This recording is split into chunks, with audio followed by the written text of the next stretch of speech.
وجه هالقصة.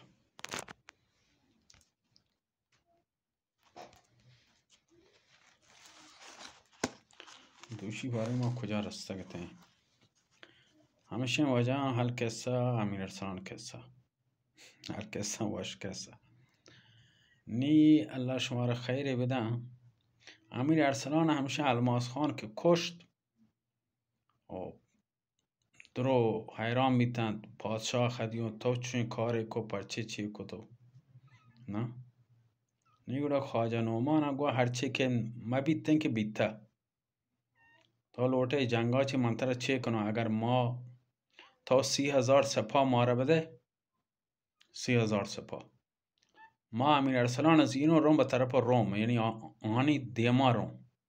آن دیما کرده آن دیگه وقت نرسی بیام مصر تو زر مندم زر منی زهم و خرجی جنگ مندم خدیو مصر گوتی وزیر مشورت کو وزیر گوی خبر راست گوشی خواجه نومان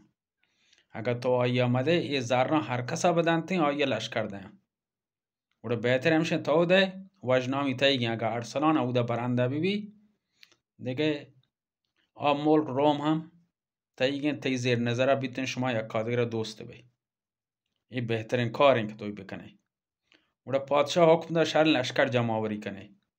چند روز بالاخره گوزشان لشکر بازه نزدیک 30,000 لشکر جمع آوری کو وزیر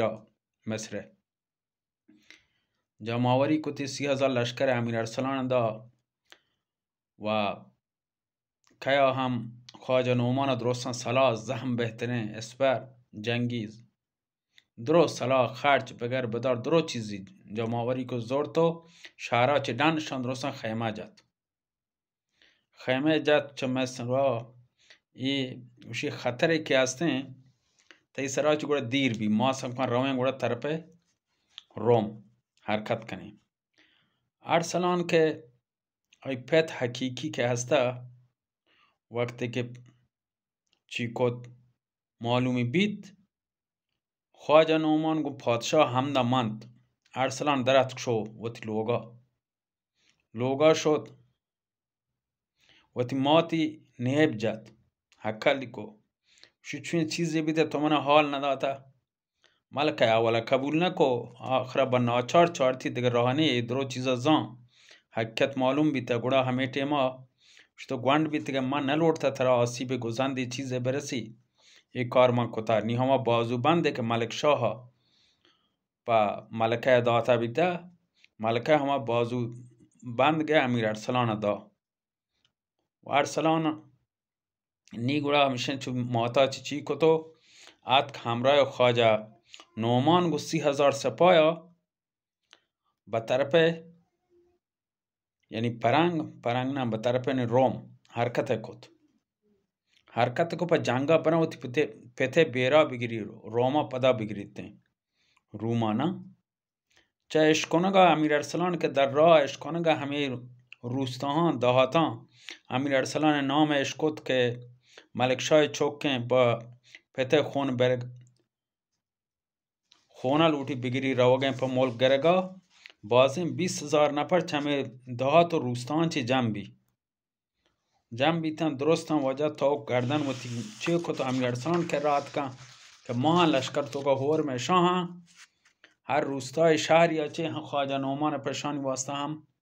اسب و زهم و ایچی درو تاییه کتی 20,000 ادا چه هور بی 50,000 لشکر بیتن 40 روچا سیمی منزلا استانبول یعنی پایتخت رومه رستن چا نیمگا سامخان پرنگی مدت 18 سالی که راحت وابطه پا تخت سرا سلطنت نشته تمام روچشی و شراب چه دستا گل رنگ خان پرنگی نوشی که ناگان 1-2 نفر دهاتی روستایی من در بارگاه چه وارد بیتن و خبر رسگا امیر ارسلانه با یاداته که 3 منزلی شهر اتکا 50,000 سپاهی هم گونه همه ٹیما یب برگا وقتی من بیم میں جانا کبت شیه وجه پادت آشوبتان چو پتورس لرزه شی پرچه گوڑا زیتر شما منا خبر نکتا منا حال نداتا. آها گوشت وشی پیسرتر مای لشکر ندیتا چطور ما تر حال بده. نی گوڑم چون وقتی وزیری گوشتن وزیرم با تهیه لشکر مشغول بیتن. با مدت 18 ساله که یه لشکر وارتگ و وابتگم تنبل بیتگن درست سستن تو یکی وقتی زهم رهن کتا یکی وقتی خنجر گتا رهن کتا پای حلوایی یکی با وقتی خنجر داتا یکی وقتی اسب کرای سرا وقتی من نام رهنی کتا چه بی پولیا یکی اسب چه شدی گیا مورتانی هنچو تنبلا هچگی نه بالاخره بازار یا مکافات وزیر وزران هرچه دستا هستا همین چو ظاهره وقتی من نام یه سپای جمع کو آهم با مقابله یک کادگر اتکن وقتی خیمه وقتی چادر جتا سام خان هم واجه رفت و یا خیمه توکا نشتو با مای ورگا یعنی شراب ورگا مشغول بید او وزیر ای پتیگا وقتی من لورتی همی کی بگلان چهره کتک بدن سام خانه کتک بگلان چهره بدن آیا شعری وشی سگ کیست رو